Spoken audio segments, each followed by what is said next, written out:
ಈ ಎಲ್ಲ ವಿಚಾರಕ್ಕೆ ಸಂಬಂಧಪಟ್ಟಂತೆ ಚರ್ಚೆಯನ್ನು ಆರಂಭ ಮಾಡ್ತೀನಿ. ನಿವೃತ್ತ ಪೊಲೀಸ್ ಅಧಿಕಾರಿಗಳು ಬಸವರಾಜ್ ಮಾಲ್ಗತ್ತಿ ಅವರು ನಮ್ಮ ಜೊತೆ ಇದ್ದಾರೆ. ಸರ್ ನಮಸ್ಕಾರ, ತಮಗೆ ಕಾರ್ಯಕ್ರಮಕ್ಕೆ ಸ್ವಾಗತ ಸರ್. ಹಾಗೆಯೇ ವಕೀಲರಾಗಿರ್ತಕ್ಕಂಥ ಶ್ರೀನಿವಾಸ್ ಅವರು ಕೂಡ ನನ್ನ ಜೊತೆ ಜಾಯ್ನ್ ಆಗಿದ್ದಾರೆ ಚಿತ್ರದುರ್ಗದಿಂದ. ಶ್ರೀನಿವಾಸ್ ಅವರೇ ನಮಸ್ಕಾರ, ತಮಗೂ ಕೂಡ ಕಾರ್ಯಕ್ರಮಕ್ಕೆ ಸ್ವಾಗತ. ನನ್ನ ವಾಯ್ಸ್ ತಮಗೆ ಕೇಳಿಸ್ತಾ ಇದೆ ಅಂತ ಭಾವಿಸ್ತೇನೆ. ಓಕೆ, ನಿಮ್ಮಿಂದನೇ ಒಂದು ಪ್ರಶ್ನೆಯನ್ನು ಆರಂಭ ಮಾಡ್ಬಿಡ್ತೀನಿ. ನನಗೆ ಸದ್ಯಕ್ಕಿರ್ತಕ್ಕಂಥ ಕುತೂಹಲ ಶ್ರೀನಿವಾಸ್ ಅವರೇ, ಇಡೀ ಪ್ರಕರಣವನ್ನ ತಾವು ಕೂಡ ಹತ್ತಿರದಿಂದ ನೋಡ್ತಾ ಇದ್ದೀರಾ. 302 ಅಟ್ರಾಕ್ಟ್ ಆಗುತ್ತಾ ದರ್ಶನ್ ಮೇಲೆ? ಇದು ನನಗೆ ಅವತ್ತಿಂದನೂ ಕಾಡ್ತಾ ಇರ್ತಕ್ಕಂಥ ಪ್ರಶ್ನೆ. ತಾವೇನು ಹೇಳ್ತೀರಾ ಸರ್? ಖಂಡಿತ 302 ಈ ಪ್ರಕರಣದಲ್ಲಿ ಅಟ್ರಾಕ್ಟ್ ಆಗುತ್ತೆ. 302 ಅಷ್ಟೇ ಅಲ್ಲ, 364 ಏನಿದೆ ಅದು ಸಹ ಅಬ್ಡಕ್ಷನ್ ಅಂತ ಏನ್ ಹೇಳ್ತೀವಿ, ಅದು ಸಹ ಅಟ್ರಾಕ್ಟ್ ಆಗುತ್ತೆ. ಇಲ್ಲಿ ಚಿತ್ರದುರ್ಗದಿಂದ ಆ ವ್ಯಕ್ತಿ, ಮೃತ ವ್ಯಕ್ತಿ ರೇಣುಕಾ ಸ್ವಾಮಿಯನ್ನ ಅವನ ಸಹಚರರು ಬೆಂಗಳೂರಿಗೆ ಕರ್ಕೊಂಡ್ಬರ್ತಾರೆ. ಬೆಂಗಳೂರಿಗೆ ಕರ್ಕೊಂಡ್ಬರ್ಬೇಕಾದ್ರೆ ಅವ್ರಿಗೆ ಒಂದು ಉದ್ದೇಶ ಇರುತ್ತೆ. ಆ ಉದ್ದೇಶದ ಈಡೇರಿಕೆಗಾಗಿ ಆ ಮೃತ ವ್ಯಕ್ತಿಗೆ ಅನುಮಾನ ಬಾರದ ರೀತಿ ಆತನನ್ನ ಪುಸಲಾಯಿಸಿ ಅವ್ರನ್ನ ಬೆಂಗಳೂರಿಗೆ ಕರ್ಕೊಂಡ್ಬರ್ಲಾಗುತ್ತೆ. ಬೆಂಗಳೂರಿಗೆ ಬಂದ ನಂತರ ಏನು ತನಿಖೆ ನಡೀತಾ ಇದೆ ತಮ್ಮ ಮಾಧ್ಯಮಗಳ ಮೂಲಕ ನಾನು ನೋಡಿದ್ದೀನಿ. ಅದನ್ನು ಗಮನಿಸಿದಾಗ ನಮಗನ್ಸೋದು, ಆ ವ್ಯಕ್ತಿಯನ್ನ ಕರ್ಕೊಂಡು ಬಂದು ಥಳಿಸಿ ಅಥವಾ ವಾರ್ನಿಂಗ್ ಕೊಟ್ಟು ಅವನ್ನ ಕಳಿಸೋದು ಅಷ್ಟೇ ಉದ್ದೇಶ ಆಗಿರಲಿಲ್ಲ. ಆತ ಬೆಂಗಳೂರಿಗೆ ಬಂದಿದ್ದಾನೆ ಅಂತ ಗೊತ್ತಾದ ತಕ್ಷಣ ಯಾರಿಗೆ ಆತನನ್ನ ಹಿಂಸಿಸಬೇಕು, ಆತನ ಮೇಲೆ ಪ್ರತೀಕಾರ ತೀರಿಸ್ಕೋಬೇಕು ಅನ್ನೋ ಉದ್ದೇಶ ಇತ್ತೋ ಆ ವ್ಯಕ್ತಿಗಳು ಅವನು ಇರುವಂತಹ ಶೆಡ್ಡಿಗೆ ಪ್ರವೇಶ ಪಡಿತಾರೆ. ಅನಂತರ ಆತನಿಗೆ ಚಿತ್ರಹಿಂಸೆ ಸ್ಟಾರ್ಟ್ ಆಗುವಂಥದ್ದು. ಹಾಗಾಗಿ ಇಲ್ಲಿ ಅಬ್ಡಕ್ಷನ್ ಇದೆ, ಮತ್ತೆ ಆತ ಮರಣ ಹೊಂದಿರೋದ್ರಿಂದ ಆ ಚಿತ್ರಹಿಂಸೆಯಿಂದ 302 ಸಹ ಬರುತ್ತೆ. ಉದ್ದೇಶವಲ್ಲದ ಕೃತ್ಯ ಅಲ್ಲ, ಉದ್ದೇಶ ಇತ್ತು, ಅದಕ್ಕೆ ಮೋಟಿವ್ ಇತ್ತು, ಮೆನ್ಸ್ರಿಯಾ ಇತ್ತು. ಓಕೆ ಓಕೆ ಶ್ರೀನಿವಾಸ್ ಅವರೇ, ಹಾಗೆ ಸಂಪರ್ಕದಲ್ಲಿದೆ ಬಸವರಾಜ್ ಸರ್. ಈ ಪ್ರಕರಣಕ್ಕೆ ಸಂಬಂಧಪಟ್ಟಂತೆ ಬಹುತೇಕ ನಾನು ನೀವೆಲ್ಲ ಇದೆ ಫಸ್ಟ್ ಟೈಮ್ ಮಾತನಾಡ್ತಾ ಇರೋದು ಅಂತ ಅನ್ಕೋತೀನಿ ನಾನು. ಡೇ 1 ಕೂಡ ಇದನ್ನ ತಾವು ಅಬ್ಸರ್ವ್ ಮಾಡ್ತಾ ಬರ್ತಾ ಇದ್ದಾರೆ. As A retired police officer, ನಿಮ್ಮ ಒಪಿನಿಯನ್ ಸದ್ಯಕ್ಕೆ ಏನು ಅನಿಸ್ತಾ ಇದೆ ಸರ್ ಈ ಪ್ರಕರಣದಲ್ಲಿ?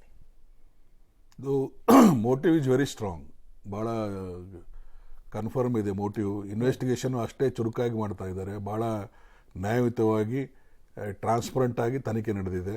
ಅದರಲ್ಲಿ ಎಷ್ಟೇ ಒತ್ತಡ ಬಂದರೂ ಯಾರೂ ಕೇಳಿಲ್ಲ.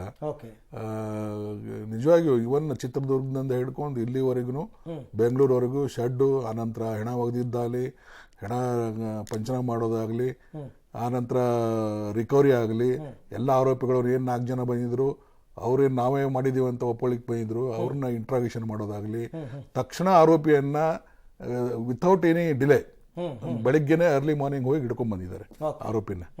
ಸೊ ಎಷ್ಟೇ ಒತ್ತಡ ಬಂದರೂ ನಮ್ಮ ಪೊಲೀಸರು ನಿಜವಾದಂಥ ಒಳ್ಳೆ ಕೆಲಸ ಮಾಡಿದ್ದಾರೆ. ಇದೊಂದು ಮಹಾ ಘನಘೋರವಾದಂಥ ಚಿತ್ರಹಿಂಸೆ ನೀಡಿ ಕೊಲೆ ಮಾಡಿದಂಥ ಪ್ರಕರಣ. ಬಹುಶಃ ಇಂಥ ಪರಿ ಹೊಡೆದಿದ್ದು ನಾನು ನೋಡಲಿಲ್ಲ. ಸುಮಾರು ಒಂದು 30 ಫೋಟೋ ಯಾರು ನನಗೂ ಕಳಿಸಿದ್ದಾರೆ. ಅದು ನೋಡಿದ್ರೆ ಅದು ಟೆರರಿಸ್ಟ್ಗೂ ಆ ಥರ ಚಿತ್ರಹಿಂಸೆ ಮಾಡೋದು. ನಾನು ನಿನ್ನೆ ಇದನ್ನ ಹೇಳಿದೆ ಸರ್ ಅಲ್ವಾ, ಟೆರರಿಸ್ಟ್ಗಳನ್ನು ಈ ರೀತಿ ಟ್ರೀಟ್ ಮಾಡಲ್ಲ ಅಂತ ಹೇಳಿದೆ ನಾನು. ಅದೇನು ಸಿಟ್ಟು, ಏನು ಇದು ಎಂತ ಮೂರ್ಖರ ಮಕ್ಕಳಂದ್ರೆ, ಅವರು ಅಟ್ಲೀಸ್ಟ್ ಅವ್ರಿಗೆ ಒಂದು ದರ್ಶನ್ ಅವರೇ ಒಂದು ಫೋನ್ ಮಾಡಿ ಇನ್ಸ್ಪೆಕ್ಟರ್ ಹೇಳಿದ್ರೆ ಅಲ್ವಾ, ಇನ್ಸ್ಪೆಕ್ಟರ್ ಹೇಳಿದ್ರೆ ದರ್ಶನ್ ಫೋನ್ ಮಾಡಿದಾರಪ್ಪ ಅಂತೇಳಿ ಅವರೇ 4 ಒದ್ದು ಅವನ ಕಡೆಯಿಂದ ಅಂಡರ್ಟೇಕಿಂಗ್ ತಗೊಂಡು ಅಥವಾ ಚಾರ್ಜ್ ಶೀಟ್ ಅವಂಗೆ ಅರೆಸ್ಟ್ ಮಾಡಿ ಕೋರ್ಟಿಗೆ ಕಳಿಸಿ ಕಾನೂನು ರೀತಿಯಾಗಿ ಕ್ರಮ ತಗೊಂಡು ಆಕ್ಷನ್ ತಗೋಬಹುದಾಗಿತ್ತು. ಇವನ್ ಅವನು ಹೊಡೆದು ಫಸ್ಟ್ ಟೈಮ್ ಏನು ಹೊಡೆದಿದ್ದಾನೆ, ಸೆಕೆಂಡ್ ಟೈಮ್ ಮತ್ತೆ ಬಂದಿದ್ದಾರೆ. ಬಂದ್ ನೋಡಿದಾಗ ಅವಾಗೂ ಜೀವಂತಿದ್ದಾಗ ಅಟ್ಲೀಸ್ಟ್ ಸಾಕ್ ಬಿಡ್ರಪ್ಪ, ಇಲ್ಲಿಗೆ ಅವನು ಸಾಯ್ ಹೊಡಿಬೇಡ್ರಿ ಅಂತೇಳಿ ಹೇಳಿ ಅವ್ರಿಗೆ ಸ್ನೇಹಿತರಿಗೆ ಹೇಳಿ ಪೊಲೀಸ್ ಸ್ಟೇಷನ್ ತಾನೇ ಫೋನ್ ಮಾಡಿ ನಮ್ಮವ್ರು ಏನೋ ಮಾಡಿದ್ದಕ್ಕೆ ಒಂದಿಷ್ಟು ಹೊಡೆದಿದ್ದಾರೆ, ಅವ್ಗೆ ಅಡ್ಮಿಟ್ ಮಾಡಿ ಹಾಸ್ಪಿಟ್ಲಿಗೆ, ನೀವೇನು ಕ್ರಮ ತಗೊಳ್ಳಿ ಅಂತ ಏನಾದ್ರು ಹೇಳಿದ್ರೆ ಬಹುಶಃ ಇಷ್ಟೊಂದು ಪರಿಸ್ಥಿತಿ ಅವನಿಗೆ ಬರ್ತಾ ಇರ್ಲಿಲ್ಲ ಅಲ್ವಾ. ಸ್ವಲ್ಪ ಆದ್ರೂ ಮನುಷ್ಯತ್ವ ಮೀರಿ ಇದೊಂದು ಕೆಲಸ ಮಾಡಿದ್ದಾರೆ. ಇದು ರಾಕ್ಷಸೀಯ ಕೃತ್ಯ, ಇದು ಕ್ಷಮೆ ಅನ್ನೋದು ಇಲ್ಲೇ ಇಲ್ಲ ಇದರಲ್ಲಿ. ಬಹಳಷ್ಟು ಒಳ್ಳೆ ರೀತಿಯಲ್ಲಿ ಕಮಿಷನರ್ ಆಗಲಿ, DCP ಆಗಲಿ, ACP ಆಗಲಿ, ಈಗ ಇನ್ಸ್ಪೆಕ್ಟರ್ ತೆಗೆದು ACPಗೆ ಇನ್ವೆಸ್ಟಿಗೇಷನ್ ಕೊಟ್ಟಿದ್ದಾರೆ. ACPನೇ ಹೋಗಿದ್ದಾರೆ.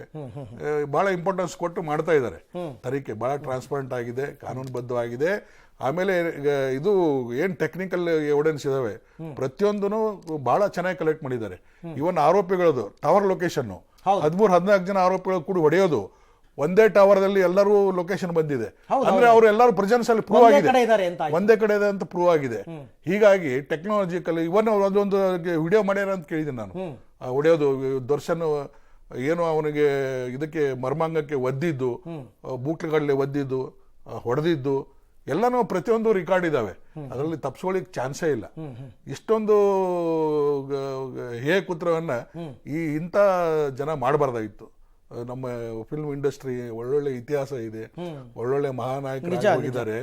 ಇದು ಬಹಳ ದುರ್ದೈವ. ಅದರಿಂದ ಏನಾದ್ರು ಇವನು ಇನ್ನೊಂದೇನಿದೆ, ಇಷ್ಟೊಂದು ಹಿಂದೊಂದು 3-4 FIR ಆಗಿದೆ ಅವ್ರ ಮೇಲೆ. ಹೌದು ಹೌದು. ಆಮೇಲೆ ಅನೇಕ ರಾಜಿಗೆ ಮಾಡುವಂತ ಕೃತ್ಯಗಳು ಆಗಿದಾವೆ. ನಿಜ. ಅದರಲ್ಲಿಂದ ಏನಾದ್ರೂ ಅಂತ ಅನುಭವದಿಂದ ಸ್ವಲ್ಪ ಪಾಠ ಕಲಿಬೇಕಾಗಿತ್ತು. ಅದು ದುರ್ದೈವ ಇದು. ಇಷ್ಟೊಂದು ಹಿಂಸೆ. ನನಗನ್ಸುತ್ತೆ ಇವ್ರ ಮೈ ಮೇಲೆಲ್ಲ ಪ್ರಜ್ಞೆ ಇತ್ತ ಆ ಟೈಮಲ್ಲಿ.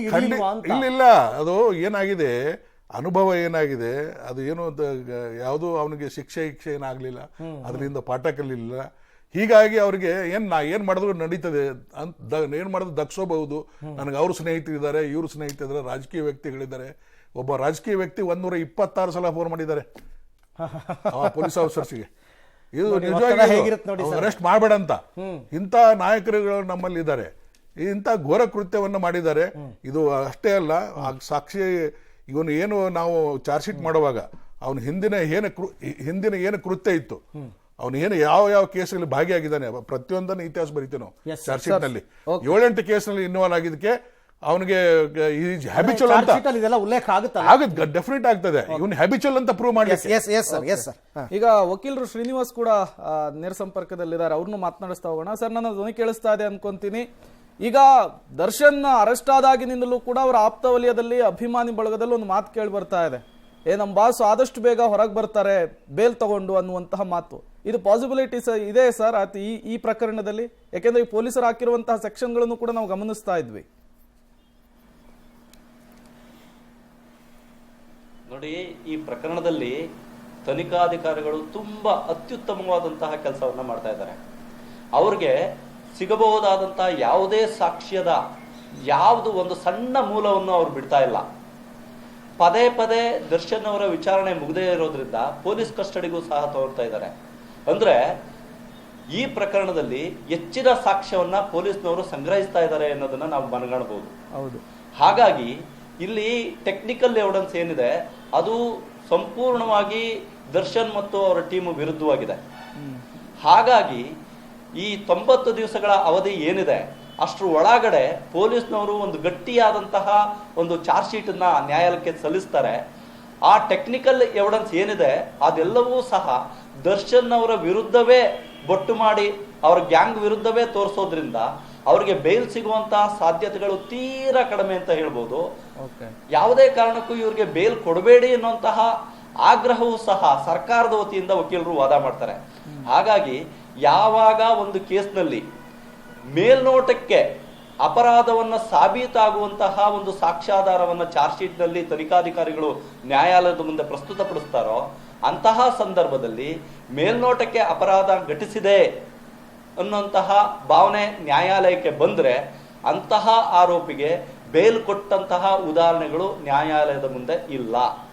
ಸಂಶಯ ಏನಾದ್ರೂ ಸೃಷ್ಟಿ ಮಾಡ್ಲಿಕ್ಕೆ ಸಾಧ್ಯ ಆಗೋದಾದ್ರೆ ಚಾರ್ಜ್ ಶೀಟ್ ಅಲ್ಲಿರುವಂತಹ ಮೆಟೀರಿಯಲ್ಗಳು ಈತನ ಇನ್ನೋಸೆನ್ಸ್ ಬಗ್ಗೆ ಇದು ವಿಚಾರಣೆ ನಡಿಬೇಕು, ಆ ವಿಚಾರಣೆನಲ್ಲಿ ಆರೋಪ ಸಾಬೀತಾಗಬೇಕು ಅನ್ನುವಂತಹ ರೀತಿ ಏನಾದ್ರೂ ಇದ್ರೆ ಅಂತಹ ಸಂದರ್ಭದಲ್ಲಿ ನ್ಯಾಯಾಲಯ ಬೇಲ್ ಕೊಡ್ಲಿಕ್ಕೆ ಮುಂದೆ ಬರಬಹುದು.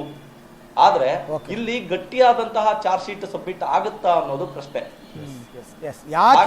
ಸರ್, ಒಂದ್ ನಿಮಿಷ ಶ್ರೀನಿವಾಸ್ ಅವರೇ, ಯಾಕೆ ಅನುಮಾನ ನಿಮಗೆ ಅಂತ ನಾನು ನಿಮ್ಮ ಹತ್ರ ಮಾತನಾಡ್ತೀನಿ. ಯಾಕೆಂದ್ರೆ ಗಟ್ಟಿಯಾದ ಚಾರ್ಜ್ ಶೀಟ್ ಸಬ್ಮಿಟ್ ಆಗುತ್ತಾ ಅಥವಾ ಈ ಇಡೀ ಪ್ರಕರಣವನ್ನ ವೀಕ್ ಮಾಡುವಂತಹ ಪ್ರಯತ್ನಗಳು ಎಲ್ಲೋ ಒಂದ್ ಕಡೆ ನಡೀತಾ ಇದೆಯಾ, ಈ ಮಾತುಗಳು ಕೂಡ ಕೇಳಿ ಬರ್ತಾ ಇದೆ. ನಾವು ಅದ್ರ ಬಗ್ಗೆನೂ ಕೂಡ ಚರ್ಚೆ ಮಾಡಬೇಕಾಗುತ್ತೆ.